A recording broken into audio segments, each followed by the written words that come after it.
Kita bersama-sama membuka kitab suci dari Ibrani pasal yang keempat. Ibrani pasal yang keempat, kita akan membaca bersama-sama dari ayat ke-12 dan ayat ke-13. Semua membaca dengan membuka suara 2 kali. Mari kita membaca bersama-sama. Sebab firman Allah hidup dan kuat dan lebih tajam daripada pedang bermata 2 manapun. Ia menusuk amat dalam sampai memisahkan jiwa dan roh, sendi-sendi dan sumsum. Ia sanggup membedakan pertimbangan dan pikiran hati kita. Dan tidak ada suatu makhluk pun yang tersembunyi di hadapannya. Sebab segala sesuatu telanjang dan terbuka di depan mata Dia, yang kepadanya kita harus memberikan pertanggungan jawab. Sekali lagi kita membaca, pria 12, wanita 13. Sebab firman Allah hidup dan kuat dan lebih tajam daripada pedang bermata 2 manapun. Ia menusuk amat dalam sampai memisahkan jiwa dan roh, sendi-sendi dan sumsum. Ia sanggup membedakan pertimbangan dan pikiran hati kita. Dan tidak ada suatu makhluk pun yang tersembunyi di hadapannya.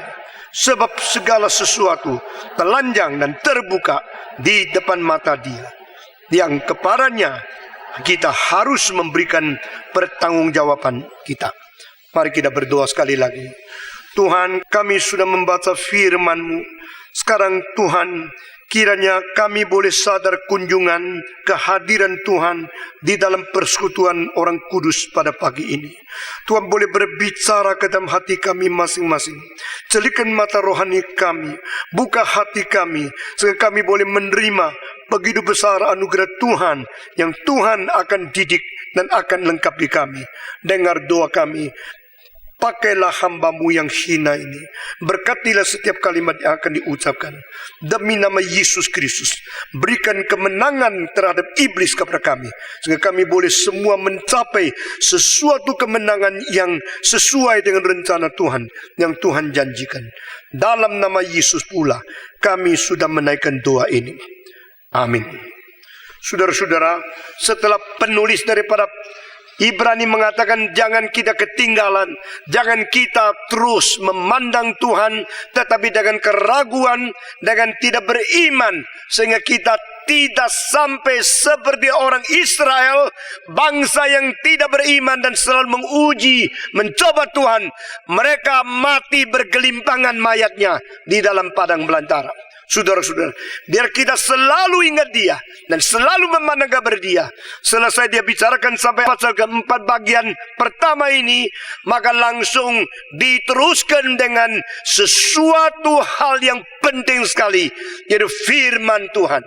Saudara-saudara sekalian, jikalau hari ini engkau mendengarkan firman-Nya, jangan mengeraskan hatinya. Jikalau hari ini engkau menerima firman-Nya, jangan engkau menolaknya. Saudara-saudara, lalu firman itu mengapa tidak boleh ditolak? Mengapa firman itu jangan kita untuk beragu-ragu menerimanya? Mengapa firman itu harus kita terima dengan iman, dengan hati yang lembut, dengan sungguh-sungguh mengharmoniskan kepercayaan kita dengan perkataan yang diucapkan kepada kita? Saudara-saudara, karena firman itu mengandung kuasa, kekuatan yang di dalamnya mempunyai sesuatu khasiat yang besar. Saudara-saudara, maka ayat 12 dikatakan, sebab firman Allah hidup dan kuat.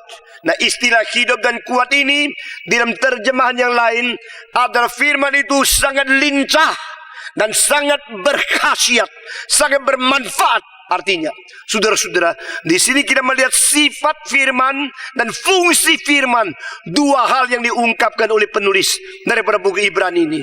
Sifat firman itu adalah firman yang hidup dan firman yang lincah, bisa bekerja sesuai kehendak Tuhan Allah sendiri.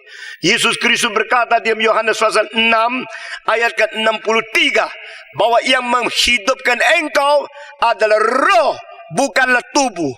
Tubuh tidak berguna Di dalam hal ini tidak berguna untuk menghidupkan engkau. Yang menghidupkan engkau adalah roh yang berada di dalam tubuh, bukan tubuh itu sendiri. Tubuh ini sendiri tanpa ada kuasa hidup yang menunjang berlangsungnya kehadiran dia akan menjadi mayat. Saudara-saudara, yang menghidupkan kita bukan daging, tetapi roh. Setelah Yesus mengatakan kalimat itu, lalu dia mengatakan perkataan yang kuucapkan kepadamu itu adalah roh dan itu adalah hidup. Dan di sini Yesus Kristus memberikan dua sifat untuk firman Tuhan yang dia sendiri menjadi wakil yang paling wujud. Karena dia ada firman yang menjadi daging. Melalui daging dia membicarakan bahasa, di dalamnya mengandung firman Tuhan Allah yang hidup. The words which I spoke to you is spirit and is life. Perkataan yang kukatakan kepadamu adalah roh dan adalah hidup. Saya kira setiap orang yang pernah mengalami bagaimana pencerahan, bagaimana perubahan, bagaimana penyegaran dari firman Tuhan, mengerti makna dari kalimat Yesus Kristus. Kita merasa kalimat yang kita dengar lain dengan kita baca dari surat kabar, lain dengan kita lihat daripada buku, lain dengan teori-teori yang kita terima daripada para politikus atau daripada orang-orang pembikin ideologis. Saudara-saudara, pada waktu kita mendengarkan firman Tuhan, meskipun sederhana, gampang dimengerti secara lahiriah, tetapi mengandung suatu kuasa yang besar, sesuatu kelincahan, kehidupan yang begitu bergairah untuk menusuk hati kita, untuk merubah hidup dan kelakuan kita. Saya percaya kita semua sudah mengalami itu. Firman begitu bermanfaat, firman itu begitu penting, firman itu begitu berkait dan relevan dengan hidup kita. Saudara-saudara sekalian, saya memakai istilah relevan, ini berarti sangat ada hubungan erat, sangat ada sesuatu kekuatan sebab akibat. Jika firman menjadi pendorongan hidup kita, maka akibatnya adalah hidup kita pasti berbeda. Saudara-saudara, jika firman Tuhan yang suci kita terima dengan sendirinya, kelakuan kita tidak mungkin tidak ingin menuju kepada kesucian. Jika firman yang adil itu sudah kita terima, tidak mungkin hati kita tetap mencintai hal-hal yang tidak beres dan tidak adil. Saudara-saudara, sesuatu kepekaan dan sesuatu keinginan menerapkan kebenaran di dalam kelakuan kita sehari-hari, itu hanya bisa diwujudkan secara tuntas jika firman Tuhan ikut bekerja di dalam hati kita masing-masing. Saudara-saudara, itu sebab firman begitu penting, tetapi banyak orang membaca firman sebagai satu teori, menjadi firman sebagai sesuatu pengertian, membaca firman sebagai sesuatu pengetahuan di dalam kognitif, dan untuk mendapatkan sesuatu pengalaman mempunyai pengertian agama saja. Saudara-saudara sekalian, kalau demikian kita tidak berbeda dengan orang Farisi. Yesus Kristus berkata, orang-orang Farisi dan orang-orang ahli Taurat, mereka mereka mengerti firman Tuhan, bahkan bibir mulut mereka selalu mengatakan mereka menyembah Tuhan, tetapi hati mereka jauh daripada Tuhan. Saudara-saudara, jikalau demikian firman yang dimengerti hanya sebagai pengertian otak dan pengisian rasio saja, itu bukan tujuan di mana Alkitab mewahyukan sebagai kebenaran Tuhan kepada kita. Saudara-saudara, Tuhan mengatakan, the words which I speak to you is spirit and is life. Perkataan yang kuberikan kepada engkau itu adalah hidup dan itu adalah roh yang menghidupkan engkau. Sehingga firman Tuhan adalah firman yang hidup dan firman yang lincah, dan firman lincah yang hidup menghidupkan mereka yang mendengarkan firman yang hidup ini. Saudara-saudara, itu sebab pada waktu semua pergi dari Yesus Kristus, pada bagian akhir dari pasal 6 Yohanes, maka Yesus putar balik menanya kepada murid-muridnya, apakah engkau juga ikut pergi? Apakah engkau tidak pergi bersama dengan mereka? Maka Petrus mewakili orang Kristen segala zaman mengatakan satu kalimat, Tuhan, engkau adalah firman yang hidup. Kepada siapa lagi kami harus berpaling? Kami harus pergi ke pakar siapa? Kami harus mengikut siapa? Kecuali Engkau. Dan di sini Petrus begitu cerdas. Dia begitu tepat menemukan perbedaan antara Kristus dengan semua yang lain. Yaitu Kristus memiliki firman yang hidup. Saudara-saudara, jika firman Tuhan itu firman yang hidup, maka gereja seharusnya menjadi gereja yang hidup.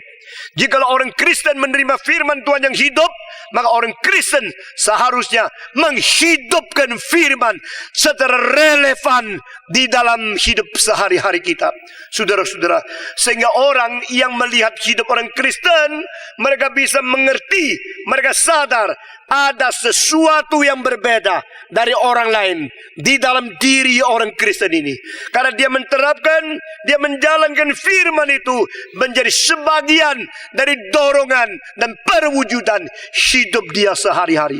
Saudara-saudara sekalian, itu seperti di sini katakan penulis Ibrani berkata, firman Tuhan itu adalah hidup dan bermanfaat. Firman Tuhan itu adalah lincah dan berkhasiat besar. Saudara-saudara, ini satu-satunya ayat di dalam seluruh kitab suci selain apa yang dikatakan Yesus di dalam Yohanes 6:63, satu-satunya ayat khusus memberikan penjelasan tentang sifat daripada firman Tuhan itu sendiri. Nah, saudara-saudara, itu sebab setiap orang yang mempelajari firman harus terlebih dahulu percaya akan kedua sifat firman ini.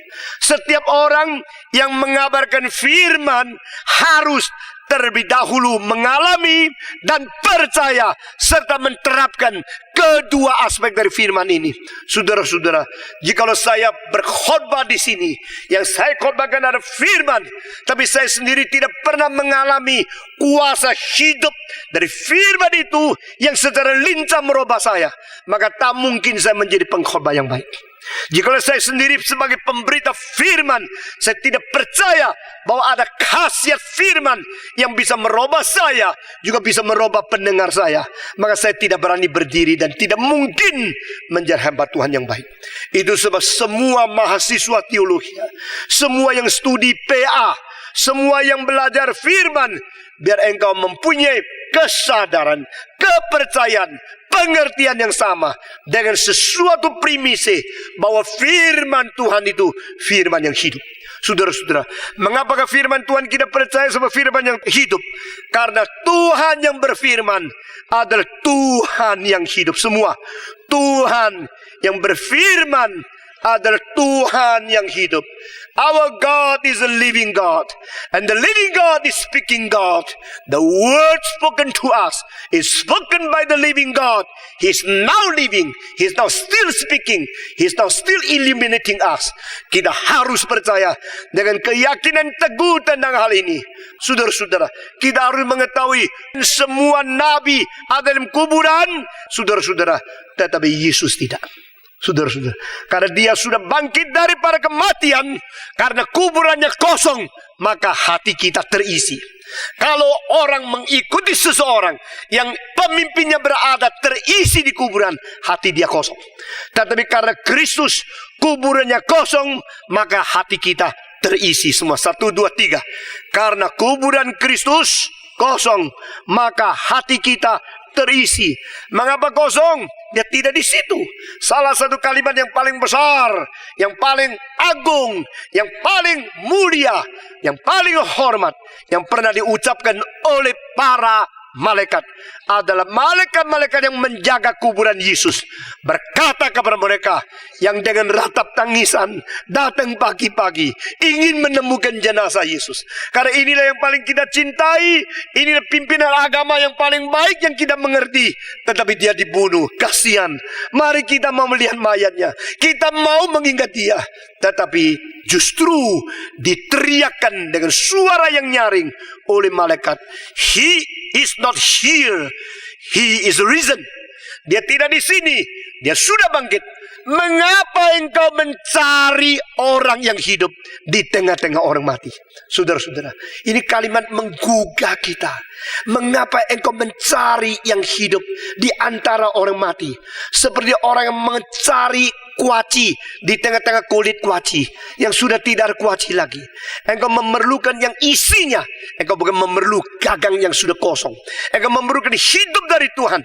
Engkau bukan memerlukan mayat yang berada di dalam kuburan. He is not here. He is risen. Dia tidak ada di sini. Dia sudah ada di dalam kalangan kebangkitan. Dia sudah bangkit. Mengapa engkau mencari yang hidup di tengah-tengah yang mati? Saudara-saudara, karena firman itu adalah dari Tuhan. Dan karena Tuhan itu hidup, maka firman Tuhan adalah firman yang hidup. Saudara-saudara, God is not only exists, God is living, and the living God is speaking God. Ini adalah 3 tahap. Allah yang berada, Allah yang hidup, dan Allah hidup yang berbicara kepada manusia. Ini menjadikan iman kita berbeda. Saudara-saudara, orang Kristen bukan membaca sesuatu doktrin-doktrin dari agama yang ditinggalkan oleh orang sudah mati. Sesudah itu kita memelihara wasiatnya. Saudara-saudara, kita menerima sesuatu yang ditinggalkan, tapi dianya yang meninggalkan ini sudah mati. Tidak. Kita melayani Tuhan yang sekarang masih hidup, terus hidup, selama-lamanya hidup. Dan dia pernah memberikan firman yang hidup kepada kita, sehingga kita berada di bawah pencerahan Roh Kudus yang terus-menerus bertanggung jawab memberi pengertian firman hidup kepada kita. Puji Tuhan. Living word of the living God. Firman Tuhan itu firman yang hidup. Itu sebab herannya, saya kalau khotbah satu ayat ini 10 kali lain. Bukan karena saya lupa apa yang sudah saya khotbahkan, tapi setiap kali saya mengkhotbahkan, Tuhan memimpin demikian rupa. Ayat yang sama mengeluarkan atau menghasilkan pencerahan yang baru lagi. Membaca lagi, kesegaran ada lagi. Membaca lagi, pengertian yang lebih segar ada lagi. Nah, ini tidak pernah kita memiliki pada waktu kita membaca buku yang lain. Saudara-saudara, kitab suci sudah diberitakan berapa ribu tahun.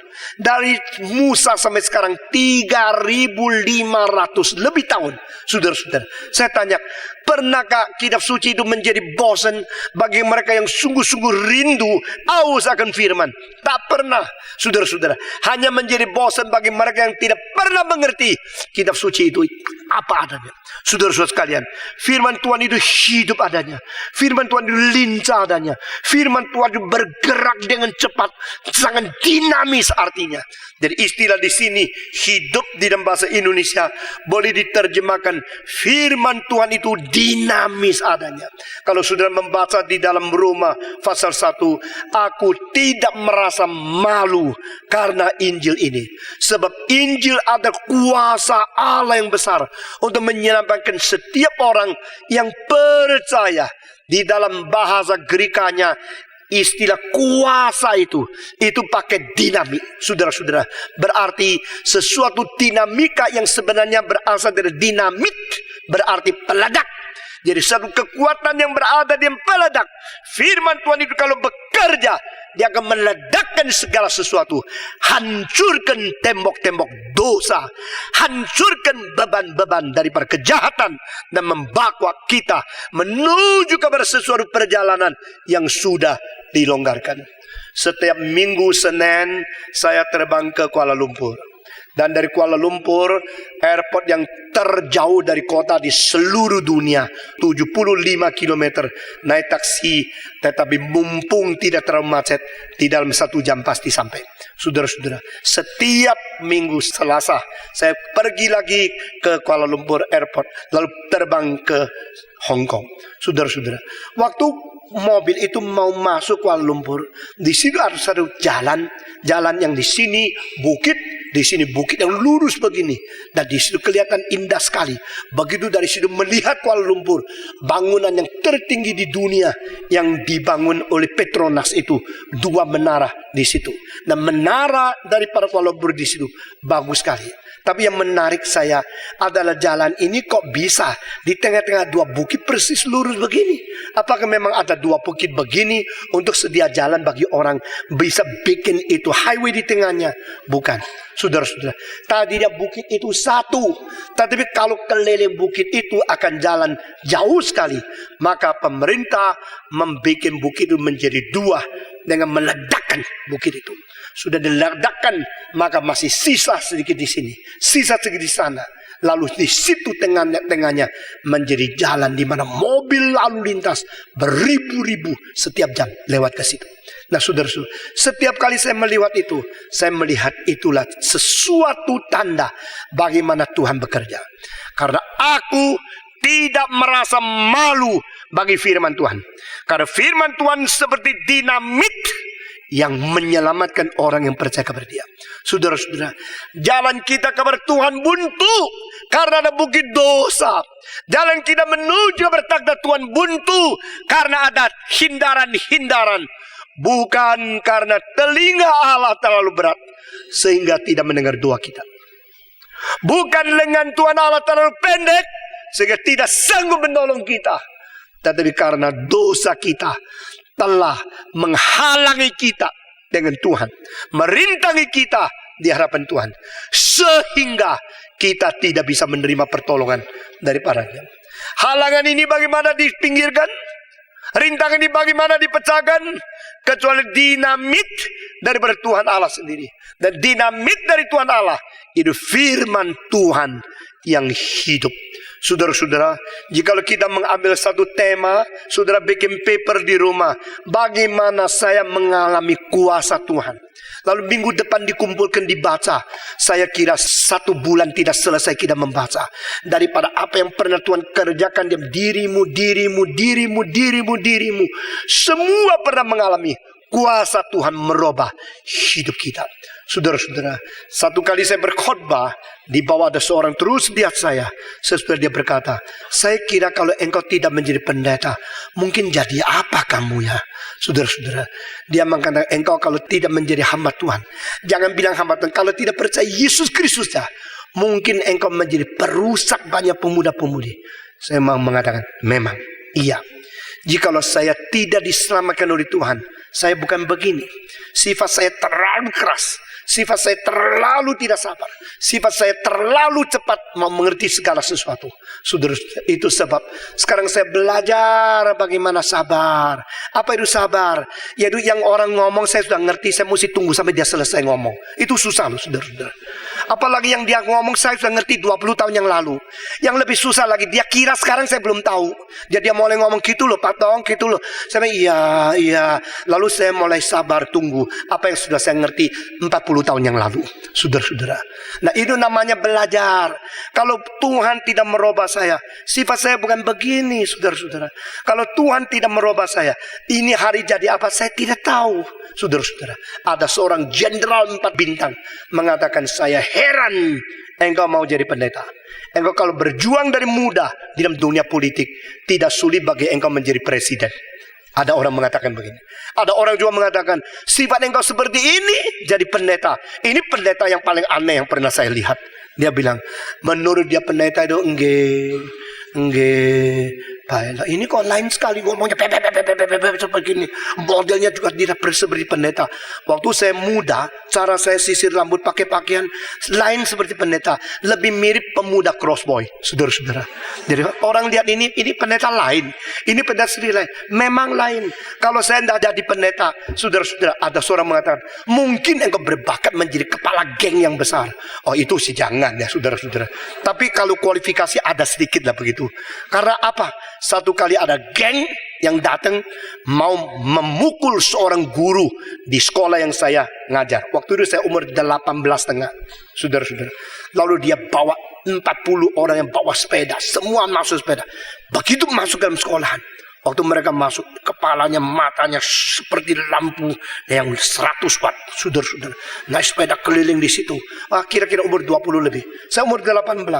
Waktu itu saya tahu hari ini akan terjadi sesuatu. Ada guru kita yang sama-sama juga akan dipukul setengah mati.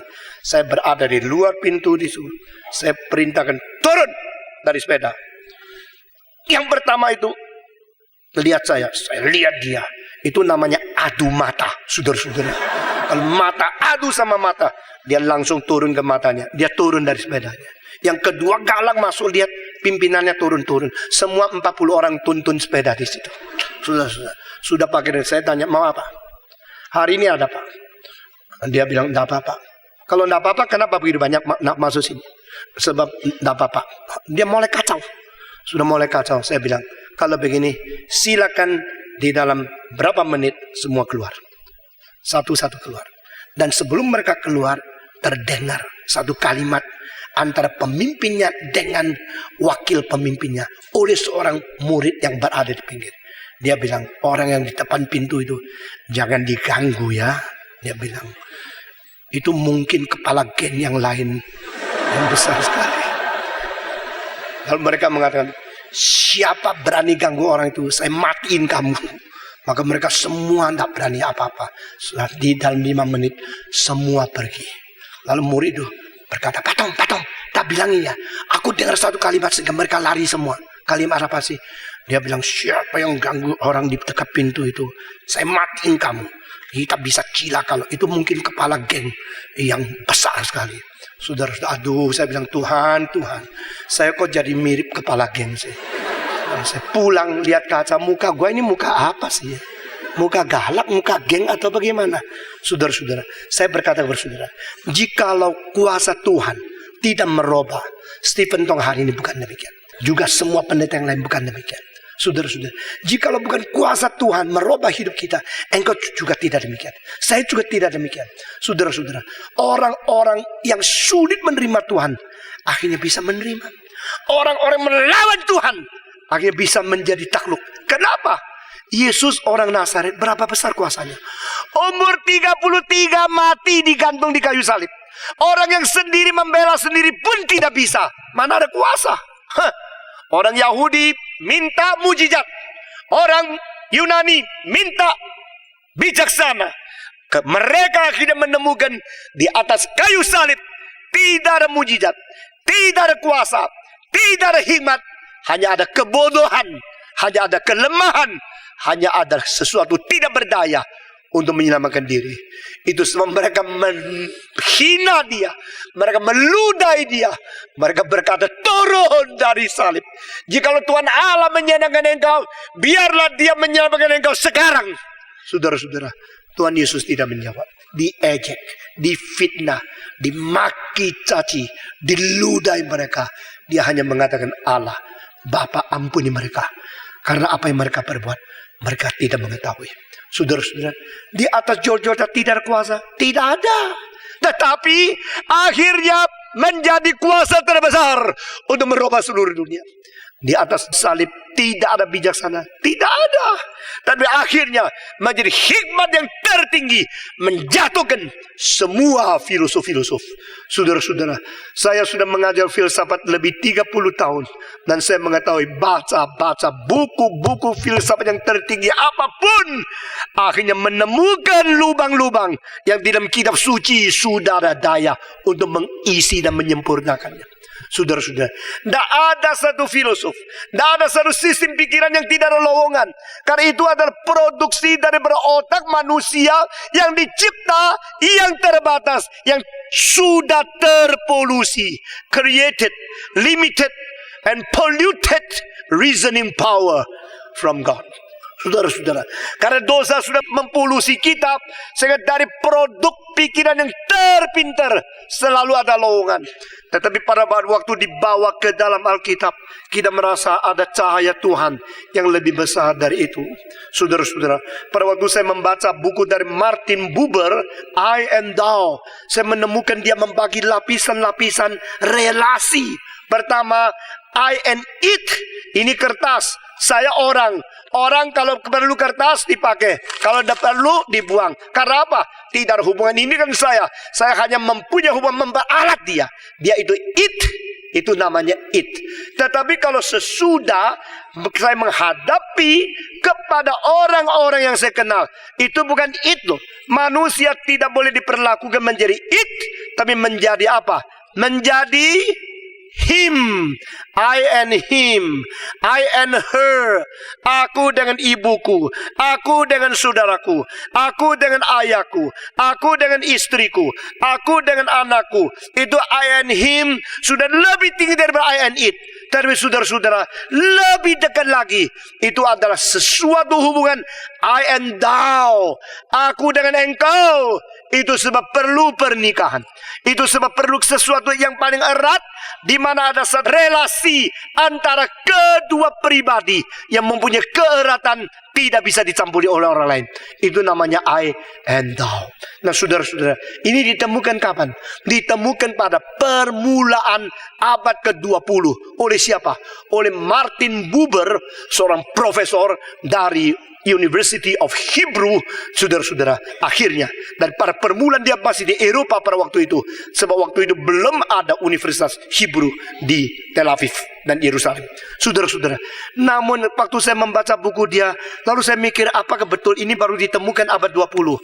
Saya akhirnya menemukan sudah ada di dalam Mazmur 23, saudara-saudara. Mazmur 23, 3 ayat pertama, I and him. Tetapi ayat 4-6, I and thou. Coba perhatikan. Nah di situ hubungan kepada Tuhan. Tuhan bukan satu satu teori, sesuatu topik pelajaran. Seperti apa yang dikatakan di dalam filsafat Kierkegaard, bahwa Allah bukan topik studi. Allah adalah objek penyembahan. Nah saudara-saudara, Allah juga bukan hanya seorang yang engkau bicara kepada lain tentang dia. Nah pasal 23 Mazmur ayat 1-3, aku tidak berkekurangan apa-apa, karena Tuhan Yehova adalah gembalaku. Dia membarikan aku di tempat rumput yang hijau, di pinggir air yang tenang. Dia aku. Sampai pasal ke 23 ayat 4 mengatakan, meskipun aku harus melewati lembah bayang-bayang maut, aku tidak takut, karena engkau menyertai aku. Di situ Tuhan bukan menjadi dia, menjadi apa? Menjadi engkau. Dan hubungan aku, di sini ada I, thou, relationship. Saudara-saudara, maka saya melihat lagi dari Kierkegaard, dari Kant, dari Hegel, daripada semua filosof-filosof seluruh dunia, apa yang mereka bikin sistem, lalu dibawa ke bawah Alkitab. Kita melihat semua ada lowongan, kekurangan yang luar biasa besarnya. Yang paling lengkap adalah kitab suci.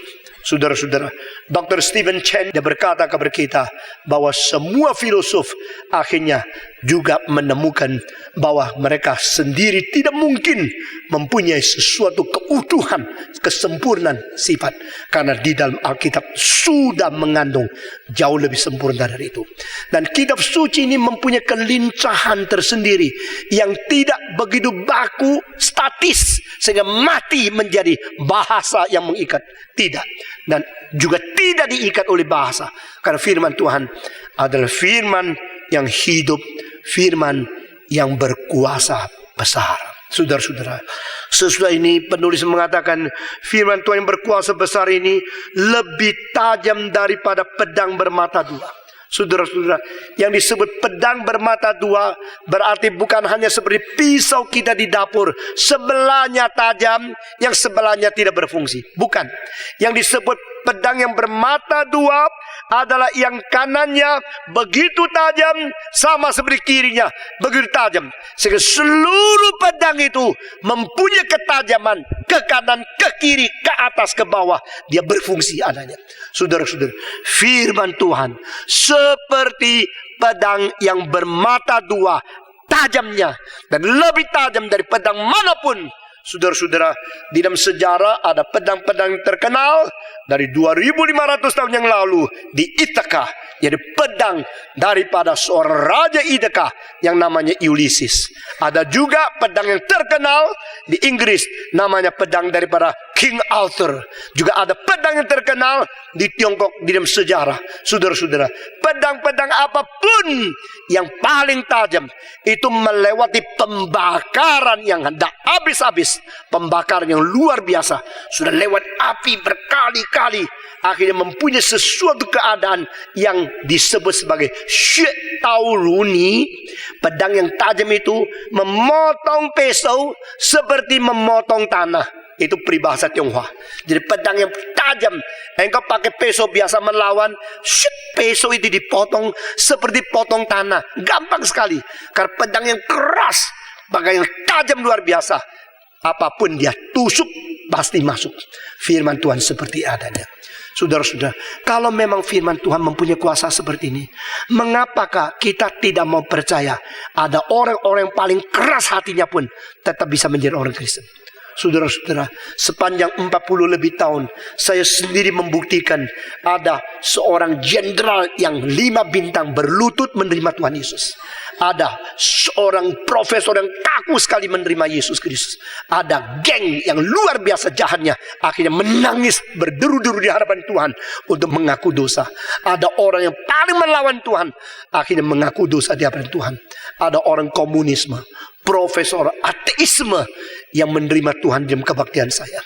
Saudara-saudara, satu kali saya berkhotbah di Amerika kepada 500 pelajar-pelajar yang sangat tinggi pendidikan dari Tiongkok sebagian besar. Saudara-saudara, dan hari itu ada seorang profesor yang dari Beijing. Setelah dengar khotbah, dia menjadi marah luar biasa. Setelah dia marah, dia mempersalahkan orang. Kenapa bawa saya ke sini? Kenapa bawa saya ikut camp di sini? Orang itu mengatakan, ya saya kira engkau memang hari juga libur dan saya ada kelebihan uang, saya bayar, saya daftarkan. Dan waktu itu saya tanya, engkau mau datang? Kenapa sih? Kemarin yang khotbah itu bikin saya susah sekali. Saya jengkel ikut camp ini. Kenapa sih? Apakah dia khotbah salah? Enggak, khotbahnya lumayan. Apakah dia khotbah itu telah offend kepada engkau? Ya tidak, cuma saya sendiri rasa sesuatu yang tidak beres. Apa yang tidak beres?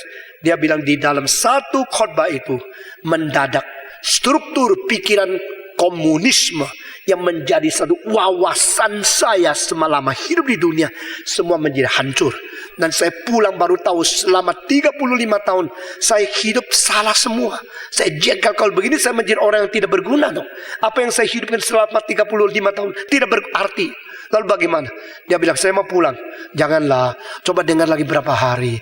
Ya, engkau pulang juga sudah dengar yang malam kemarin. Ya sudah dengar lagi teruslah. Oke, dia dengar lagi. Tapi matanya begini kalau dengar. Sudah.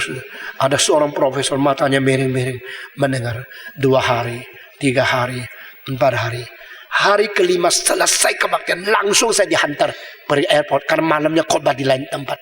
Dan di tengah-tengah perjalanan ke airport, orang yang di sebelah saya mengatakan, Pak Stephen Tong, saya melaporkan satu hal. Ada seorang profesor dari Beijing malam pertama marah sama kamu. Saya bilang, saya berbuat salah apa ya? Atau ngomongnya terlalu keras, atau ngomong salah, atau telah mengkritik yang tidak beres. Secara tidak beres juga.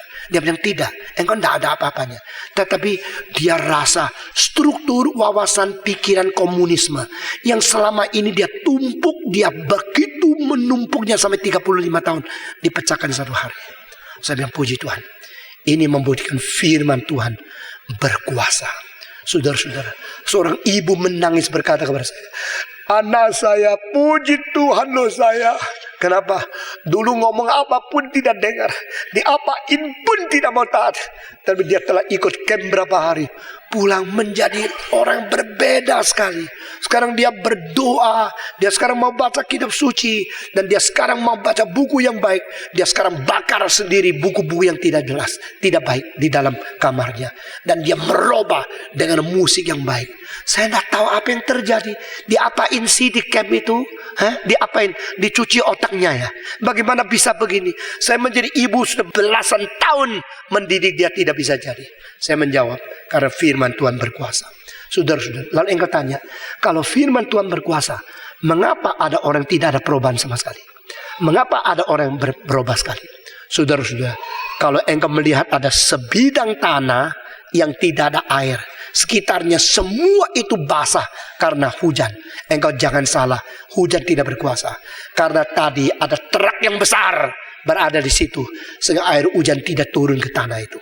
Saudara-saudara, jikalau ada kuasa Tuhan yang engkau tidak lihat, adalah karena engkau tidak mau membuka hatimu, engkau tidak mau membuka pikiranmu, tidak membiarkan cahaya dan kuasa Tuhan bekerja di dalam hatimu. Paling takut adalah sikap ragu, sikap tidak percaya, sikap menghina Tuhan, sikap tidak buka kepada Tuhan. Saudara-saudara, saya minta saudara perhatikan. Mari kita senantiasa terbuka kepada Tuhan. Oh my God, I'm always open to you. Oh my God, I should belong to you. I listen to your word. And only your word is the living word.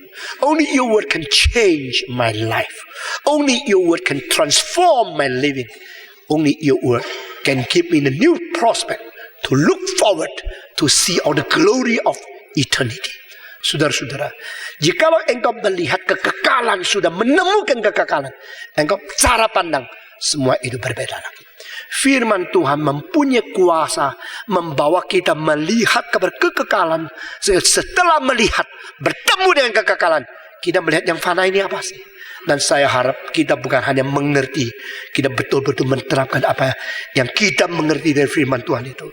Firman Tuhan itu hidup dan kuat dan lebih tajam daripada pedang manapun yang bermata dua. Ia masuk, menusuk sangat dalam, saudara-saudara. Nah, kalimat ini menusuk sangat dalam, masuk ke dalam mana? Ke dalam jiwa kita, ke dalam roh kita, saudara-saudara. Dan dia memisahkan roh dan jiwa, memisahkan sendi dan juga akan tulang, memisahkan pikiran dan akan mentalitas kita. Ini di sini 3 yang dipakai, yaitu memisahkan roh dan jiwa, memisahkan tulang dan sumsum, memisahkan pikiran dan pandangan. Nah, saudara, saya mau tanya, apakah benar firman Tuhan memisahkan roh dan jiwa? Nah, ini adalah pikiran yang pernah ditafsirkan oleh Watchman Nee di dalam bukunya, saudara-saudara, yaitu Spiritual Man 3 jilid. Di dalam jilid kedua dia mengatakan, orang belum Kristen, jiwa sama roh campur. Sedang dengan firman Tuhan, jiwa sama roh lepas. Sehingga inilah ayat yang diterapkan. Tapi saya waktu membaca, memperhatikan tafsiran itu, saya rasa tidak fair. Karena dia hanya berani mentafsirkan kalimat yang pertama ini. Tentang memecahkan, memisahkan tulang dan sumsum, dia tidak katakan. Memisahkan pandangan dan pikiran, dia tidak katakan. Lalu saya mau tanya, mengapa yang pertama yang dikatakan, yang dua dan ketiga sama tidak dikatakan? Sudah perhatikan, pertama mengenai roh dan jiwa tidak kelihatan. Kedua, tulang dan sumsum kelihatan. Ketiga, pikiran dan pandangan itu tidak kelihatan lagi. Di sini Tuhan pakai 3 supaya kita jangan mengerti hanya sebagian, tapi menyeluruh mengertinya, saudara-saudara. Lalu saya tanya kepada pimpinan mereka, kalau firman Tuhan sanggup memisahkan roh dan jiwa, Alkitab selanjutnya mengatakan firman Tuhan juga memisahkan tulang dan sumsum.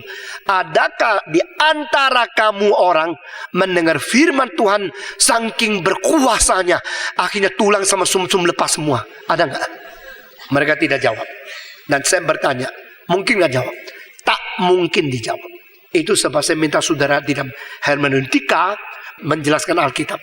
Ketiga ini dijadikan satu, menemukan prinsip total. Apa artinya? Yaitu yang tidak mungkin justru Tuhan bisa kerjakan. Tapi tidak berarti sungguh-sungguh mengerjakan dengan cara seperti itu. Tuhan Yesus berkata, jika engkau beriman seperti sebiji sawi kecilnya. Biji sawi itu paling kecil. Itu adalah tidak berarti apa-apa.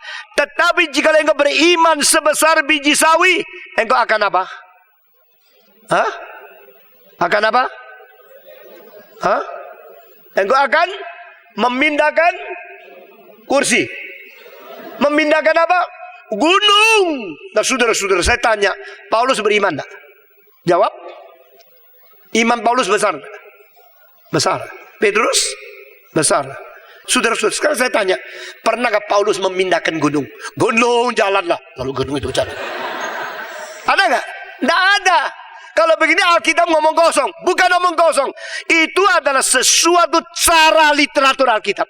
Untuk menyatakan saking besarnya kuasa seperti ini, tidak berarti betul-betul gunung jalan. Mengerti? Demikian juga firman Tuhan berkuasa. Dan firman Tuhan berkhasiat. Sampai tulang dan sumsum itu lepas. Sampai jiwa dan roh itu lepas. Itu bukan berarti literal. Itu berarti kuasa melampaui apa yang kita bayangkan. Padahal tidak ada orang dengar khotbah terus pulang tulangnya kering, sumsumnya keluar semua. Tidak ada. Saudara, tidak ada. Jadi tidak ada juga itu roh itu dipisahkan. Mengenai hal ini ada waktu tertentu kita akan menjelas lebih lanjut lagi. Kita sekarang membaca ayat ke-13, saudara-saudara. Ibrani pasal 4 ayat ke-13 semua membaca 1, 2, 3. Dan tidak ada satu makhluk pun yang tersembunyi di hadapannya, sebab segala sesuatu telanjang dan terbuka di depan mata Dia, dan kepadanya kita harus memberikan pertanggungjawaban. Jadi tidak ada satu orang bisa menyimpan apapun, menyembunyikan diri di mata Tuhan. Saudara kalau membaca Mazmur 139, kemanakah Tuhan? Aku melarikan diri demi menyembunyikan kepadamu. Kemanakah aku pergi untuk menghindarkan kehadiranmu? Tidak ada. Itu menjadi salah satu ayat yang paling penting, satu pasal yang paling penting tentang maha beradanya Tuhan Allah. The omnipresence of God. Maha taunya Tuhan Allah, maha mengertinya Tuhan Allah, menembus sampai hati, sampai jiwa, semua telanjang di hadapan Dia. Satu perumpamaan mungkin saudara sudah pernah dengar. Seorang kaya pura-pura miskin pergi cari dokter, lalu minta diberikan X-ray. Saudara-saudara, waktu dia pergi ke dokter, dia tahu dokter ini baik tapi mahal, dan dia pelit luar biasa. Maka dia pakai pakaian yang kotor, yang pecah-pecah, kelihatan miskin sekali, modelnya miskin ke dokter. Lalu sudah di X-ray, lalu dia tanya, berapa dokter? Saya orang miskin. Ya orang miskin, sudahlah $200 saja. Dia bilang, mana bisa, coba lihat pakaian saya begini, saya orang miskin kok $200. Ya pokoknya kalau kamu miskin $200 saja. Dokter kasihan dong, saya bukan orang kaya, saya tidak ada uang banyak. Dia bilang, mau pokoknya $200 saja. Dokter kok tidak bisa diajak bicara dong? Dia bilang, iya sudah bicara dan tetapi tetap $200. Nah, orang itu ngamuk, dia bilang, kenapa sih mal itu? Saya kan orang miskin. Sudah jangan banyak bicara. Tadi dia X-ray, saya lihat paru-parumu tidak beres. Sekaligus lihat kantongmu ada 2.000. Saudara-saudara, karena X-ray kok. Dia ada X-ray kok. Engkau debat buat apa? Engkau membela diri buat apa? Tapi sudahlah, karena kamu orang miskin, maka $200. Karena apa? X-ray sudah lihat kantongmu $2.000. Engkau bukan orang miskin. Saudara-saudara, jadi percuma kita, Tuhan gini loh. Saya paling tidak senang orang yang salah dan ngaku salah, terus cari alasan membela diri. Saudara-saudara, Tuhan tidak bodoh, saya juga tidak bodoh. Kalau orang bersalah tidak mau ngaku salah, membela diri pakai cara alasan, saya tahu tidak beres orang ini. Saudara, tidak ada gunanya diplomatis. Tidak ada gunanya cara bagus untuk menipu orang lain. Tidak ada bagus ya untuk kelihatan sopan, tapi hatinya lain. Biar kita belajar jujur, setia, sungguh. Karena apa? Karena semua orang telanjang di hadapan Dia. Semua orang terbuka di mata Tuhan. Semua orang tidak bisa menyembunyikan diri di mata Tuhan. Tapi mereka yang mengatakan, saya salah, saya akan bertobat, saya mengaku saya perlu belajar. Orang seperti itu adalah orang yang saya akan rasa kita perlu hormati.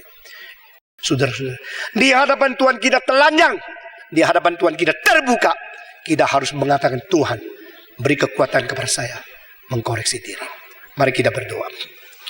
Kami bersyukur kepadamu, firman-Mu firman yang hidup, firman yang mengajar kami, firman yang mendidik kami. Kami berdoa kiranya Engkau sendiri bekerja, membawa kami menuju kepada kemuliaan, kehormatan yang lebih sesuai dengan kehendak-Mu. Dalam nama Tuhan Yesus kami berdoa. Amin.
Tuhan.